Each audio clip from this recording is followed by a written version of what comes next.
why is it, why your club is called as gym? So because you guys are mentioning Speed Club. Correct. Yes, yes. So we call it, rather we are India's first emotional gym. Mm-hmm. So usually what happens that nowadays, due to social media, it's a age of glit and glamour. True. We like to post Irrespective of the all age and everything. irrespective of it. But yeah, I'll take it on our generation, right? Tumhara generation, right? Our generation. So we like to post pictures of where we're looking fabulous. True. And travel pictures, pictures of success and all of that. But so this kind of brings in a culture of people focusing on their exterior health, their physical health. And they join a lot of gyms. In every nook and corner there are gyms, people go to gyms, yoga classes are a thing nowadays. But nobody pay attention to their mental health or emotional health. So when I post a picture, it's not because I'm very happy for the vacation. I post the picture because let's see how many likes I get. And then somebody else who sees the picture, they're like, oh my God, look at that person going out, look at my life. I'm just sulking in office, I'm in school, I'm in college, I don't have a life. My parents don't take me. Comparisons, right? So the thing is that when these kind of scenarios happen, when you hit rock bottom, usually they either call their 2 a.m. friend, right? Hey, this happened, I don't know what to do. Without asking if the 2 a.m. friend is available emotionally to support them or not. Exactly. We don't ask, we just call as if you're supposed to do that, that's your job, right? We don't go towards our parents because, generation gap, parents will not understand. What do they know about us? All that will happen. And otherwise what we'll do is we'll go to YouTube, watch some motivational videos, get very pumped up, get the feeling that we're doing something because that's the emotional, up through that happens, but never actually do something. True. So why we call it a gym is because we're both coaches and we feel that to, develop your emotional muscles, which is very, very necessary in all parts of your life, you need to have habit formation. You need to be able to practice, have a habit of practicing certain things, which you can't do without a coach. True. Right? When you go for a group study, which is a very common thing, usually either you have like a topper, 1 or 2 toppers who will make sure that studying is actually happening. True. Or otherwise you just sit and nicely talk about the syllabus, talk about this, that. Oh, when the clock strikes 2, I'll start. It's 2:05, let's start at 2:30. Right? It's a discipline. That always happens when the friends group is actually exactly, that's what happens, right? So a coach will help you make sure that whatever you're aiming for is done in a meticulous planning way, which is why we're there. You can watch tons of motivational videos, but if you see the number of views that the motivational videos get, do we get that amount of success ratio? No. You'll see the comments. Most people will write, I watch these videos every single day, I'm so pumped up, I want to do stuff. But do they come back and return? I've seen this video 1 year ago, now I'm a multimillionaire. No, nobody says. Nobody does anything, right? So we're trying to make sure that we have a motto called, no preaching, only coaching, where you come and we make sure that we coach you. So your success is our success. That's one of the biggest words that anybody can speak on to, right? Yeah. Exactly, yeah. So that's why gym, an emotional gym, not like a physical gym. Correct. So just to add to her, so she told from her perspective as a, Gen Millennials, yeah. Gen, right? So if you look at the broader theme, why we call ourselves as India's first emotional gym, and gym as a word, is that just to add on what Sonali said, that these are the things, the aspects of emotional development is not that you just learn. Yes, you got to learn it from different sources, correct, be it online, be it the books, or through sessions. Having said that, why does it fail? Because you don't put it into practice. Because there are things after things, daily life activities that comes and hits you, correct, and you tend to forget it. Correct. Right? Anything that matters to you, that impacts your bigger goal in life, has to be practiced to an extent that it becomes a muscle memory. True. How do you achieve that?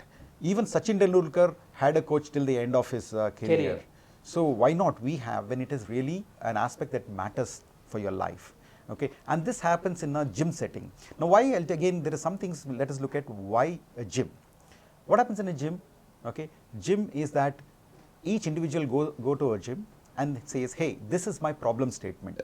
Now if you say that, some people go there to put on muscles, some could go for losing weight, some could go for just a fitness, cardio or aerobics, so on and so forth.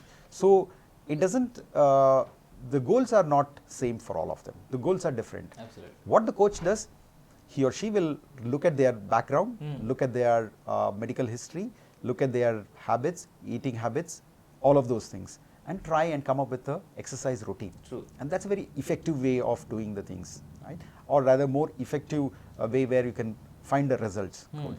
Similarly, at emotional gym, we kind of look at their background. First aspect of an emotional gym is a self-discovery. And that's very crucial to be able to really plan the right way. Okay, so we counsel them, talk to them and understand what their backgrounds, what their needs, what their values are, help them discover by themselves. And then we are in a better position to say what I want in life.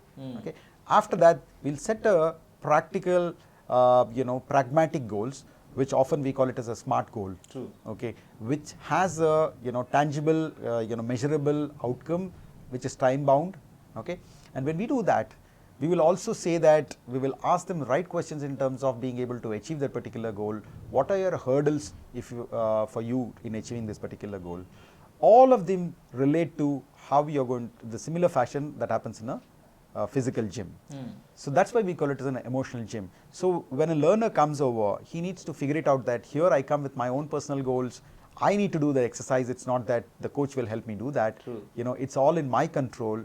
And they need to ask the relevant questions to the coach, and we are there to help them. And that's the spirit behind the gym. And practice being the underlying theme and our mantra to say. Otherwise, you really don't achieve anything. That has to happen by the person who is walking to you, right? Absolutely. So unless that particular person is not a good listener or a good learner, never will it happen, right? True. Right. So, and who are your targeted audience? Because see, I see it from the schooling to the post graduations. I mean to say that masters or maybe the person who is sitting at his 60s or 70s, everybody can walk into you and see it. So, what are your particular audience? Yeah. So, like a gym, as you rightly said, health is for everybody. Before that, I would like to answer if, what is the one single thing that you need in life, if you may ask. I would personally say that health is one word that fits, most people need, because health is again three types: your physical health, your financial health, and emotional health. Very rightly said. Yeah. So without any of them, you would really not make it in life. True. Right. So when you say this particular health, okay, it is for everybody. Okay, be it a pediatric or a geriatric, everyone needs from 0 to end of life. Having said that, we don't want to boil the ocean, right? So our expertise, what we are trying to look at is, and my personal belief is that it is during the formative years that we can make an impact, maximum impact, and that is before they reach the adulthood. Okay, and starting from grade 6th or 7th, when they get into teens, pre-teens and teens, to the time they exit out of these, that is the core time any parent should really look out for. Right habit formation, setting the right purpose, goals for their individual, cultivate the right habits, if you may. Okay, so we are targeting primarily at school going children and young adults.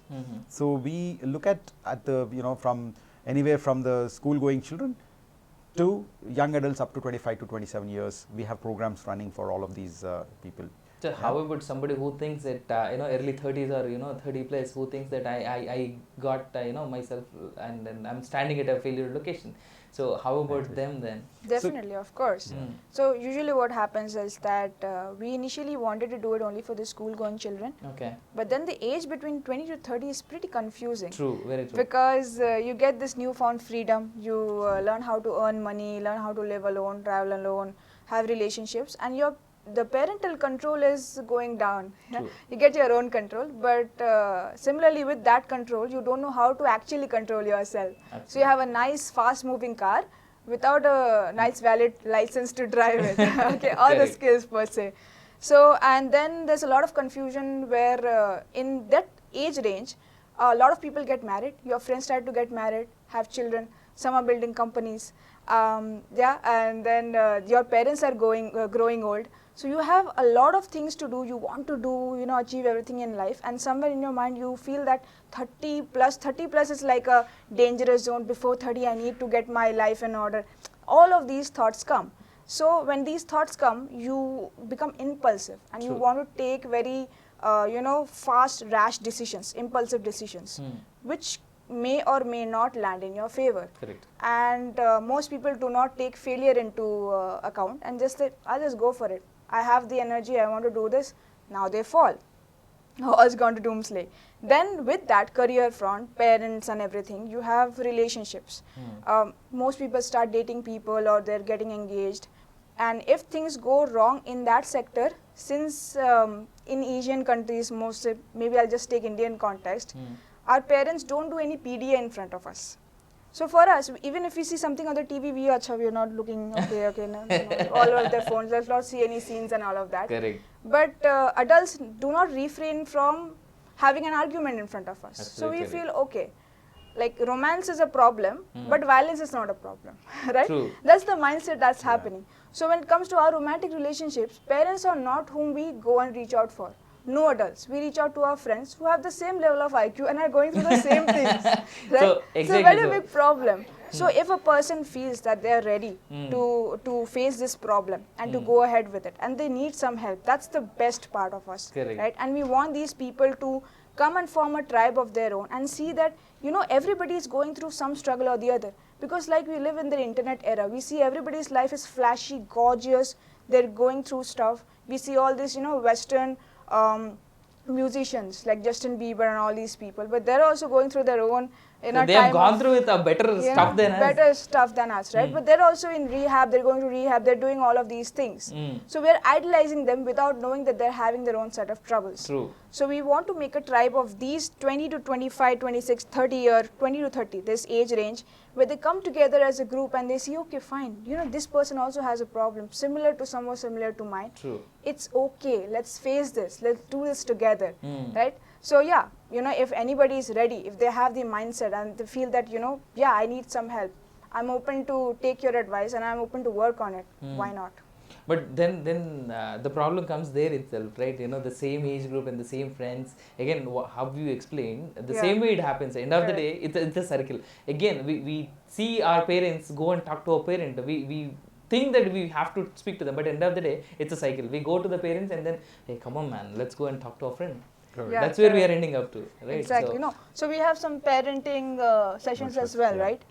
Correct. We'll talk about all those in the next video and next talk. So let me end it up here. Okay. Sure. So, however, thank you so much, Sonali, and thank you so much, Sridhar Garu, on giving us the enlightenment that what actually is needed for this current generation and also for the coming generations. And thank you so much for starting up this first educational and motivational gym in India. So, so that's the thing from Sridhar Garu and Sonali, and we'll catch you up in the next video. Thank you so much for watching our channel. You are Amin signing off.